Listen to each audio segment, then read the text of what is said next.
What would you do if you opened your email and discovered your own parents were trying to legally take your child? I was 23 years old, working overseas. 12-hour shifts inside a private hospital in Doha, Qatar. Most nights, I barely felt my feet by the time I got back to my apartment. But every sacrifice had a purpose. My daughter, Lily, was 4. Big brown eyes. A laugh that sounded like it was surprised by its own happiness. Before I left the U.S., my mom had hugged me tightly in the airport drop-off lane and said, "Just a few weeks, sweetheart. Get settled. Save some money. We've got her." Before we continue, please hit the like button, subscribe to the channel, and turn on the notification bell for updates. Just a few weeks turned into a 6-month contract, then a renewal. Here's what people don't tell you about working overseas as a young mom. It's lonely. You count time in pay periods. You measure love in Wi-Fi signals. You fall asleep watching a 4-year-old wave at you through a cracked iPad screen. But I was building something. My contract paid $78,000 tax-free. I sent $1,500 home every month for Lily's expenses. I covered preschool, groceries, clothes, even my parents' rising utility bills. I opened a savings account for Lily and deposited every bonus check. This wasn't abandonment.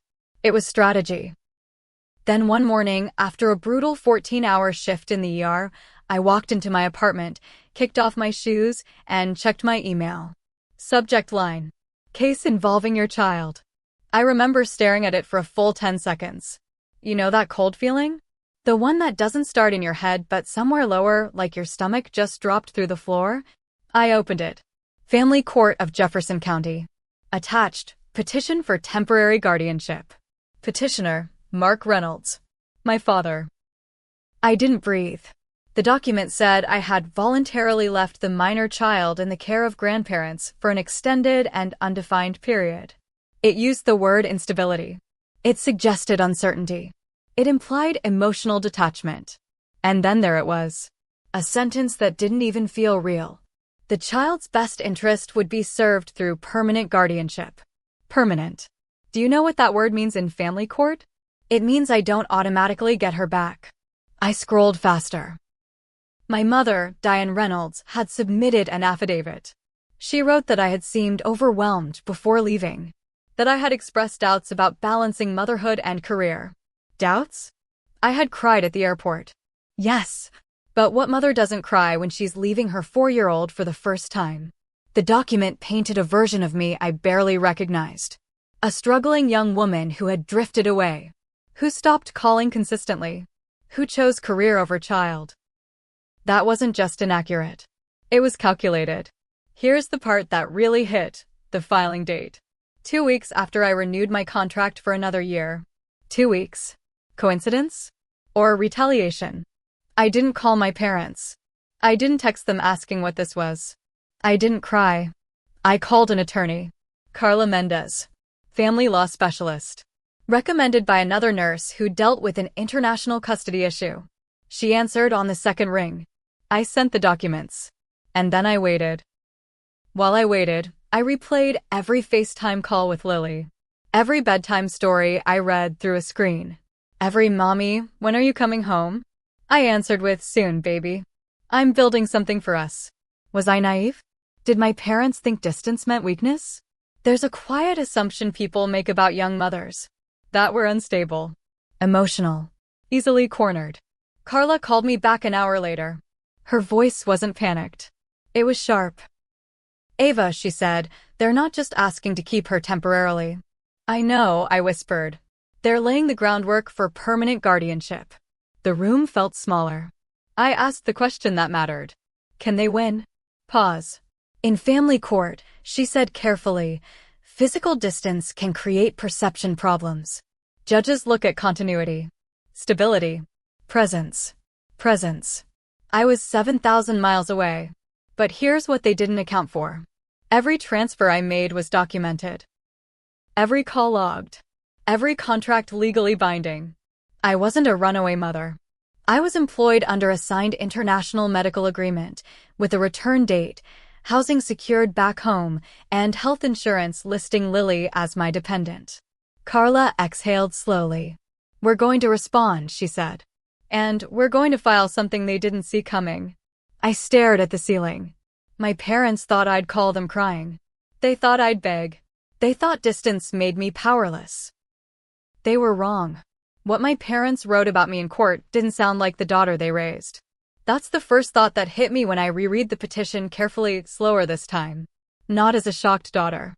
Not as a scared mom. But as someone preparing for battle. Because that's what this was. A battle wrapped in polite legal language. The document described me as geographically unstable. It emphasized the word overseas as if I had fled to another planet instead of signing a licensed nursing contract in one of the safest expat hubs in the Middle East. It mentioned potential regional unrest, attaching a random news article about political tension hundreds of miles away from where I lived. It didn't mention my employment benefits. It didn't mention the savings account. It didn't mention the $1,500 monthly transfers. Instead, it painted a simple picture. Young mother leaves. Grandparents step in. Child thrives. Mother delays return. Let me ask you something. If you were a judge skimming a busy docket, which narrative would stick faster, the distant 23-year-old overseas, or the stable grandparents in a suburban home? Exactly. That's how perception works in family court. Carla broke it down for me over video call. They're building a stability argument, she said. Courts prioritize continuity. Same bed. Same school. Same routine. The longer Lily stays with them, the stronger their argument becomes. So time is their weapon, I said. Yes. And suddenly it made sense. The timing. The silence. The way my mom had stopped mentioning exact dates for my return during our calls. 2 weeks after I renewed my contract, they filed. Not when I left. Not at month 3. Not during my first renewal discussion. When I committed to staying another year. That wasn't fear. That was strategy. I thought back to when I was 19 and pregnant. My parents had been disappointed. Not cruel, but disappointed. My dad had said, "You've complicated your life." Maybe this was their version of fixing it. Carla asked me a question that shifted everything. Did you ever sign temporary guardianship paperwork before leaving? I thought about it. There was a simple caregiving authorization form. Something allowing them to enroll Lily in preschool and approve medical visits while I was abroad. Nothing permanent. Nothing transferring custody. Carla nodded. Good. That matters. But here's what scared me. Grandparents don't need full custody to complicate things. In many states, they can petition for guardianship if they claim the child would suffer harm without their intervention. Harm. That word again. Was working overseas harm? Was building savings harm? Was planning long-term security harm? Or was this about control? I reread my mother's affidavit again. She expressed feeling overwhelmed balancing single motherhood. Yes, at 19. Not at 23 with stable employment. The affidavit blurred timelines. It stitched together past vulnerability with present success, as if I'd never grown. And here's the contradiction that burned the most. If I was so unstable, why had they accepted every dollar I sent? Why had they never refused the transfers? Why had they encouraged the contract renewal call where my mom said, "We'll make it work"? Carla began drafting our response. First, motion to dismiss due to insufficient evidence of abandonment. Second, demand for immediate virtual appearance given my international employment. Third, formal revocation of any temporary caregiving authorization effective immediately. Then she looked at me through the screen. There's something else we can file, she said carefully. But it escalates things. Escalates how? It signals that you're not just defending. You're asserting. I didn't hesitate. Do it. Because here's the truth no one talks about. When family turns legal, hesitation becomes weakness. Carla explained the risk. If we pushed aggressively, it could strain any chance of reconciliation. It could anger them. It could trigger amended filings. I laughed quietly. They already tried to take my daughter permanently. What was left to protect? We assembled evidence like we were building armor. Bank statements showing consistent transfers. Employment contract with defined end date. Lease agreement back home starting in 6 months. emails between my mom and me discussing Lily's preschool progress. We even logged FaceTime call histories. Carla told me something that stuck. Documentation is louder than emotion in court. And I realized something else. My parents expected emotion. They expected panic, tears, late-night pleading calls. Instead, they were about to receive certified legal notice. The motion was filed within 48 hours. And then we waited. Those 2 weeks felt like living inside a paused breath. My mom texted me normal things. Photos of Lily coloring. Updates about grocery sales. Not one word about court. Not one. That silence was louder than any accusation. Then, 14 days after filing our response, just as I was finishing a shift and unlocking my apartment door in Doha, there was a knock. Sharp. Precise. Not a neighbor. I opened it. A courier stood there holding international certified documents. From my father's attorney. They weren't backing down. They were doubling down. And what those papers contained would force me to make a choice I never thought I'd face. My parents thought distance made me powerless.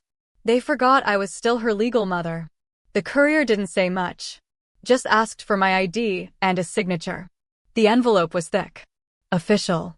Intentional. I closed the door, locked it, and stood there staring at it on my kitchen counter. You ever notice how paper can feel heavy when it carries bad news? I opened it. Amended petition for guardianship. They had escalated. Now they were claiming my overseas employment created long-term instability. They attached a printed article about regional political tension, not even in my city, as evidence that Lily's environment would be safer in their permanent care. But that wasn't the real punch. The real punch was a new claim.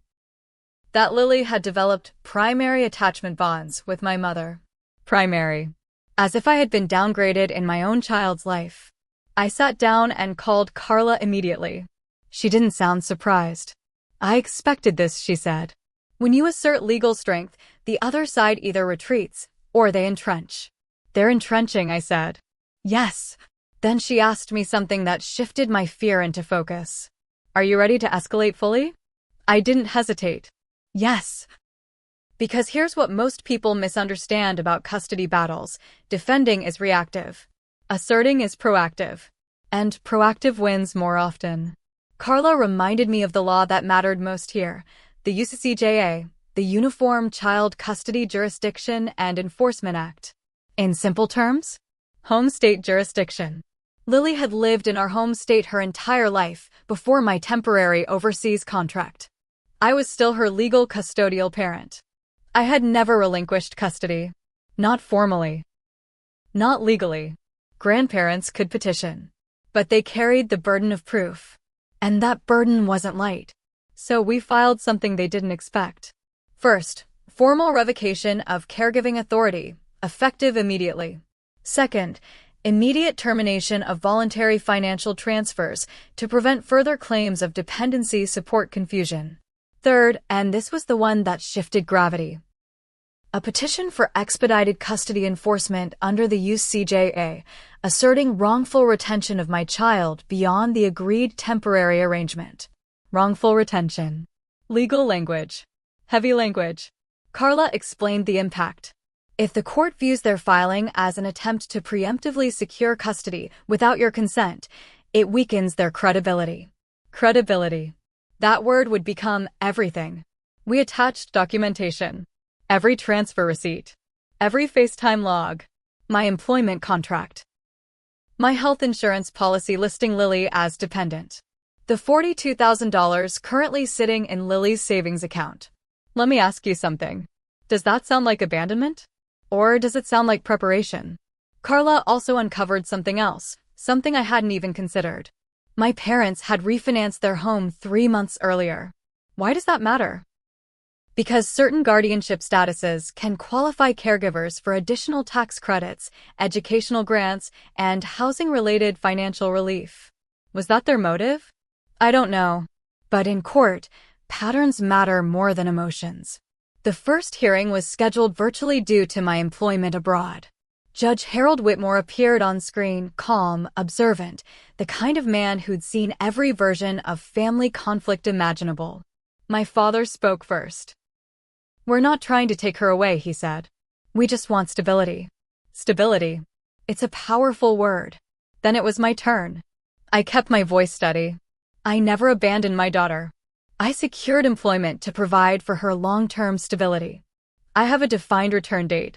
A lease signed. Childcare arranged. Savings established. Judge Whitmore listened. Then Carla presented our enforcement petition. I watched my father's face shift slightly when he realized this wasn't just a defensive response. This was a counteroffensive. The judge didn't rule immediately. Instead, he issued a temporary stay and ordered an in-person evidentiary hearing within 30 days. 30 days. I would have to fly home.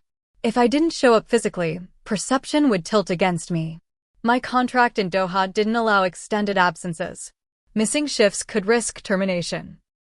Termination could weaken financial stability arguments.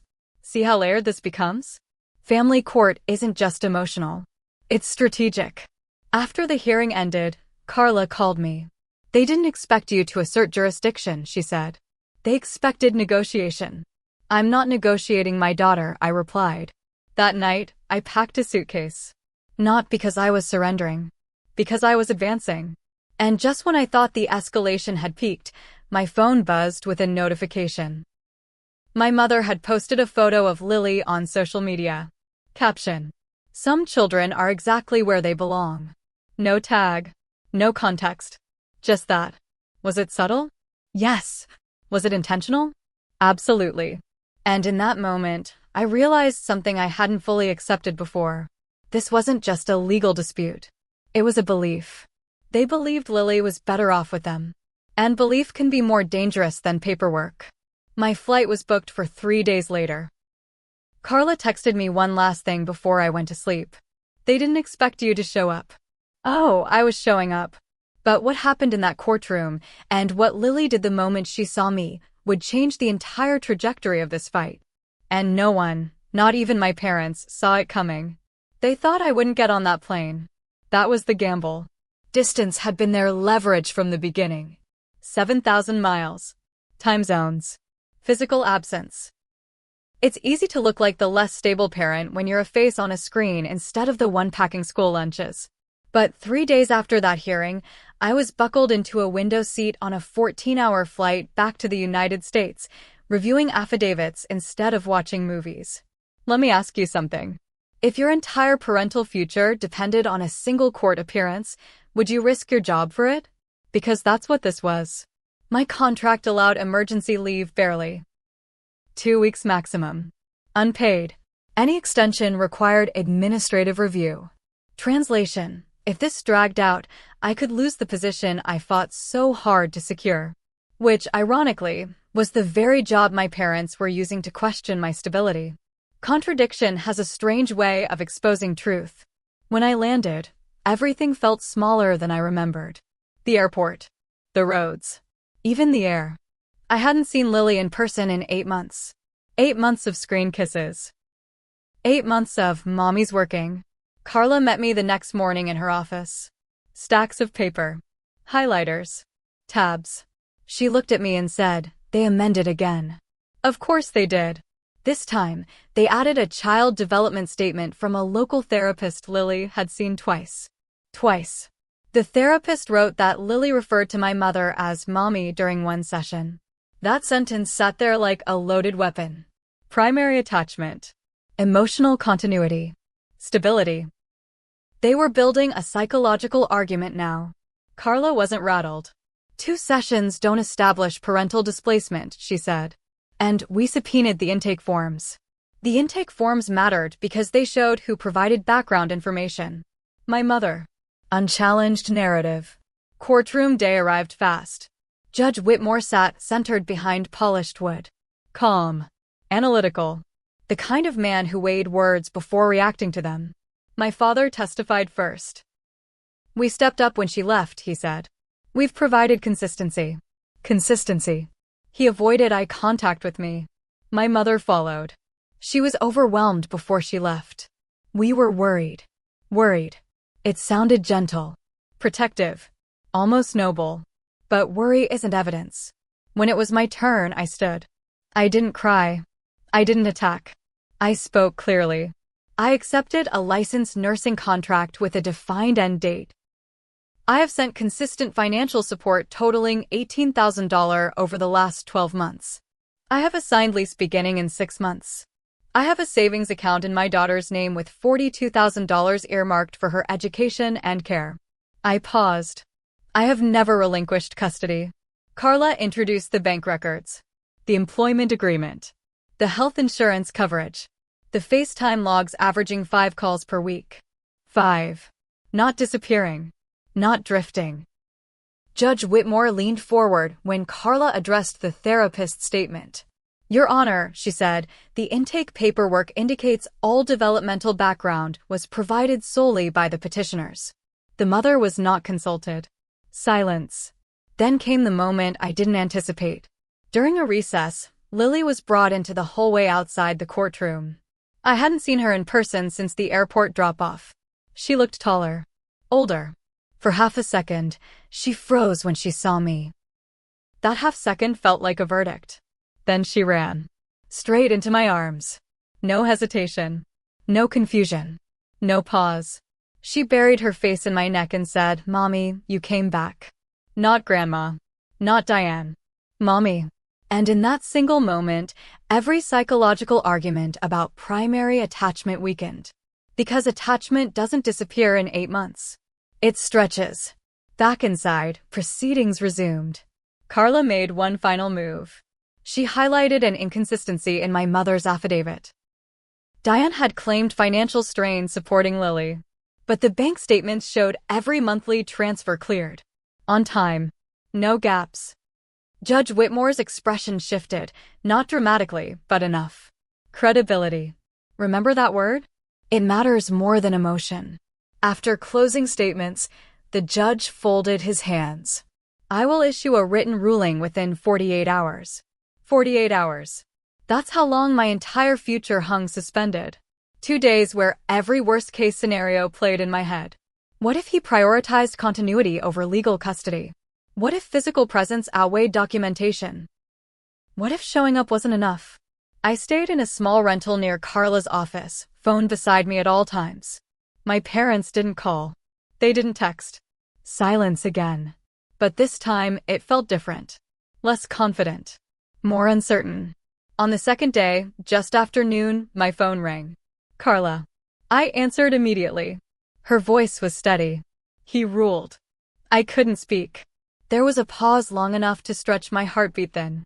And then she said 5 words that shifted everything. The petition has been dismissed. But the next sentence she added. That's the part no one saw coming. The petition has been dismissed. Those were the first words. But they weren't the only ones. I didn't breathe. I didn't celebrate. I just waited. Carla continued. The court found no evidence of abandonment. No evidence of unfitness. He specifically cited documented financial support, consistent communication, and your defined employment contract. Each phrase felt like a brick being lifted off my chest. But then she added something else. He also addressed misuse of the guardianship process. That got my attention. Judge Whitmore's written ruling was 12 pages long. Calm. Precise. Surgical. He wrote that temporary overseas employment, by itself, does not constitute abandonment. That voluntary caregiving arrangements between parents and grandparents do not automatically create custodial vulnerability. That financial contribution and consistent contact demonstrate continued parental intent. Intent. That word carried weight. Then came the line that shifted the entire tone. The petitioners failed to meet the burden required to override the custodial rights of a legal parent. Failed. Not emotional. Not dramatic. Just factual. But here's where it didn't end the way you might expect. The judge also ordered structured visitation for my parents. Supervised initially, transitioning to standard grandparent visitation if cooperative compliance continued. Why? Because family court isn't about punishment. It's about the child. And Lily loved her grandparents. that didn't disappear just because they overreached. When I walked out of Carla's office with the ruling in my hands, the world felt strangely normal. Cars passed. People crossed streets. Life moved. Meanwhile, mine had almost been legally rewritten. I picked Lily up that evening. Not from a courtroom hallway. Not for a recess hug. But to take her with me. She held my hand like nothing had happened. Kids don't measure time in legal filings. They measure it in presence. On the drive back to the rental, she asked, "Are you staying?" "Yes," I said. And I meant it. Because here's the truth no one tells you about fights like this. Winning doesn't feel loud. It feels steady, controlled, grounded. Later that week, I met my parents for the first supervised visitation exchange required under the temporary order structure. Neutral center. Clipboard. Scheduled hour. My father looked older. My mother looked smaller than I remembered. No one yelled. No one accused. There was just this quiet recognition hanging in the air. They underestimated me. And maybe, just maybe, they had mistaken youth for weakness. After the visit ended, as I buckled Lily into her car seat, I heard footsteps behind me. I turned. My mother stood there. Not defensive. Not triumphant. Just reflective. "I didn't think you'd fight this hard," she said. There it was. The belief underneath everything. They thought I'd fold. They thought distance meant detachment. They thought 23 meant fragile. I looked at her, not angry. Not bitter. Just clear. "You raised me," I said. And that was the truth. Strength didn't appear out of nowhere. Documentation. Discipline. Composure. Those weren't reactions. They were learned. Over the next month, I made another decision. I declined the contract renewal overseas. Not because I lost the case. Because I didn't want another one. I had built the savings cushion I needed. $42,000 in Lily's account. Enough runway to transition into a local hospital role back home. Stability, the real kind, isn't about geography. It's about control over your narrative. Let me ask you something. How many parents working abroad right now assume trust is enough? How many sign informal caregiving papers without reading long-term implications? How many believe family would never turn legal? I did. And I was wrong. This isn't a story about villainy. It's about assumptions. Assumptions that youth equals incompetence. That distance equals abandonment. That grandparents automatically outrank young mothers in a courtroom. They don't. Documentation beats perception. Preparation beats panic. Composure beats outrage. 2 weeks after the ruling, I moved into the new apartment I had secured months earlier, the lease Carla insisted we include in our filings. The first night there, Lily fell asleep in her own room, surrounded by boxes and stuffed animals. I stood in the hallway listening to her steady breathing. No court documents. No affidavits. No subject lines. Just quiet. Then there was a knock at the door. For a split second, my heart jumped, conditioned by months of certified envelopes and escalation. I opened it. It was my father. Alone. No lawyer. No paperwork. Just him. "I made mistakes," he said simply. Not dramatic. Not theatrical. Just factual. I didn't invite him in right away. Not out of cruelty. Out of boundary. Because here's the final lesson. Winning in court protects rights. But setting boundaries protects peace. Eventually, we found a rhythm. Structured visits turned cooperative. Supervision ended. Tension cooled. Trust didn't fully return. But respect did. And sometimes, that's enough. So if you're watching this and you're a young parent trying to build something bigger for your child, document everything. Know your rights. Never confuse silence with safety. And never assume family won't test legal limits if they believe they know better. Because sometimes the people who underestimate you are the same ones who taught you how to stand your ground. And this time I did.